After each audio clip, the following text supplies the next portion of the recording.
So one of my most popular videos that I have made to date involved a altercation last December. I think it was December 5th, 2020. It was involving a second lieutenant, Caron, Nazario, and the Windsor, Virginia Police Department. Since then, there has been a big development in the case, and I want to share that with you today. Welcome. This is the J.R. Dukes Show. I am J.R. Dukes, your host. I appreciate you joining me today. The story comes from the New York Times. Person writing the article is a Miss Jenny Gross. We appreciate her writing this article. Basically, it says Virginia sues town of Windsor, accusing it of discriminatory policing. The suit comes after a months-long investigation in which the Attorney General there in Virginia, Mark Hearing, has said he has uncovered a pattern of discriminatory, unconstitutional policing. It goes on to say the Virginia Attorney General filed the lawsuit on Thursday against the town of Windsor seeking charges in policing and says that his office had a months-long investigation that uncovered evidence of discriminatory, unconstitutional policing. The Windsor Police Department came under scrutiny after an incident in December 2020 that I just said, where police officers threatened and pepper sprayed Caron Nazario, I hope I didn't butcher his name too bad, a black and Latino military member at a traffic stop, an encounter that was caught on video, on camera. If you remember, this is the case where you have the second lieutenant that was basically driving through the small town of Windsor, Virginia. Now, I want to tell you briefly, the town of Windsor is a very small town. I believe it has approximately 2,600 residents currently. It is just under 90% white, and of course the rest are a mix of different minorities. So you have a situation here where you have a black/Latino man driving through that particular town, and he is pulled over for an alleged tag violation. Well, if you have not seen the video, you need to Google it on YouTube right here. It's very easy to find, and watch the video in its entirety. This video is absolutely outrageous. The two officers that pulled him over took him out at gunpoint. Their reason for doing this was that he took approximately 100 seconds or 1 mile to pull over at a well-lit gas station. The lieutenant said that he had concerns for his safety at that particular time, so he pulled to a well-lit area. And of course, we're always told by the police that, hey, if you don't feel comfortable, no problem. Drive, slow down, drive, be reasonable about it, but drive to a well-lit area, and that's exactly what he did. This second lieutenant had his own video running, his own camera running in his vehicle, and of course the police officers had their own body camera, so we are very fortunate to have all this on camera, because it could have got very, very nasty. At any rate, when he pulled over, he put his hands outside the window. The police officers got out of their vehicle, and they immediately pulled their guns out, declared a felony stop, and they really got nasty with this guy.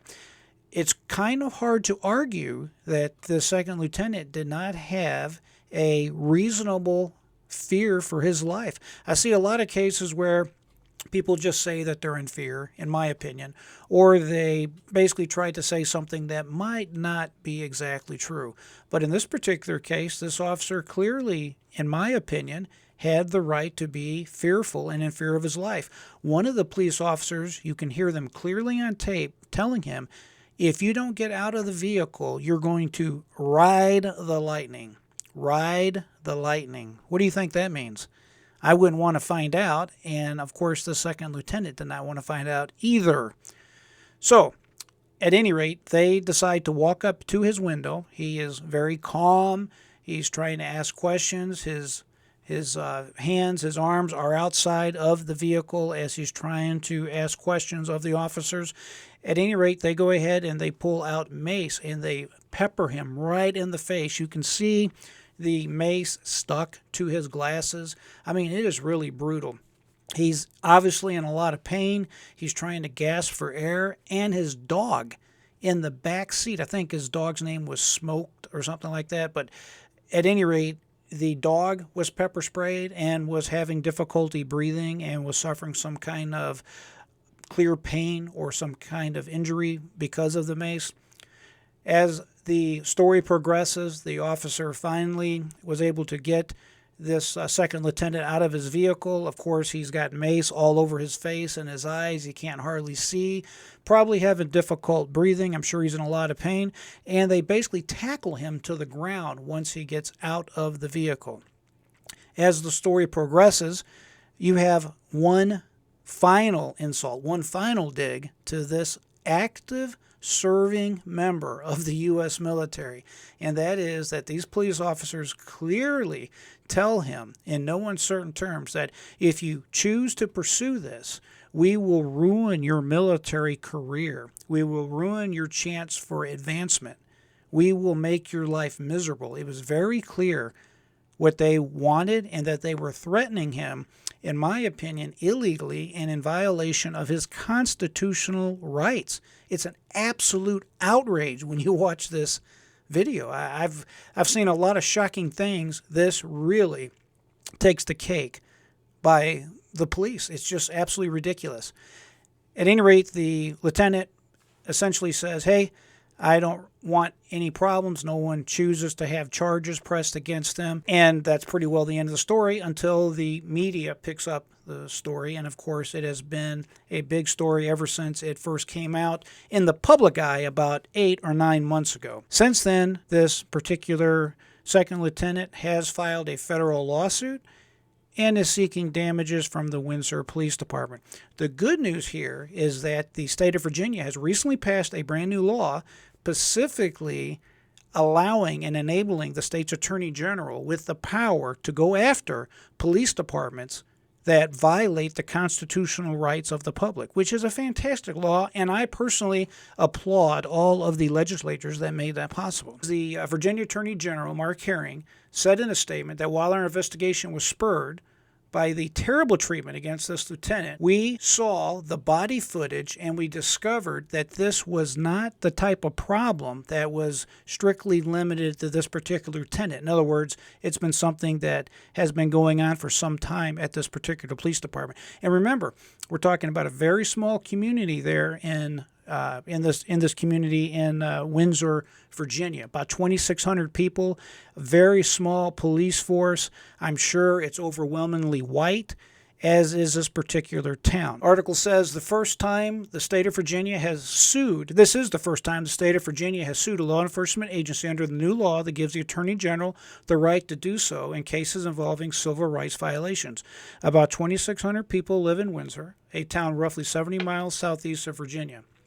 The chief, it says Chief Daniel Riddle of the Windsor Police, emailed a statement from the town, and he says that this decision is clearly political. That's his words. And of course, what do you expect him to say? It's unfortunate that that's his position. I would rather see him come out and say, hey, we want to work hand in hand with the state, with the NAACP, with our constituents, with anybody in the public that has a vested interest in this particular police department, and all come to an amicable solution so that they could have a better police department. But apparently, this particular chief does not see it that way, which is unfortunate, Chief. You should make a better decision. At any rate, it does say here, as I said a minute ago, that this Lieutenant Nazario of the U.S.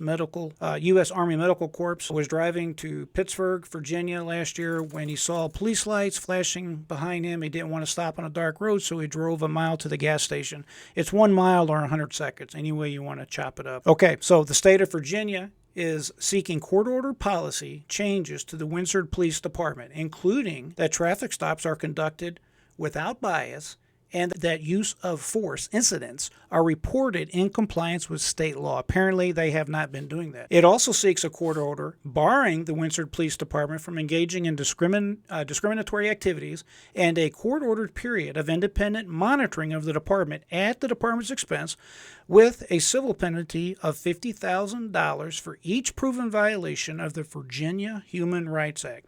So the Attorney General here in Virginia is throwing the book at these people.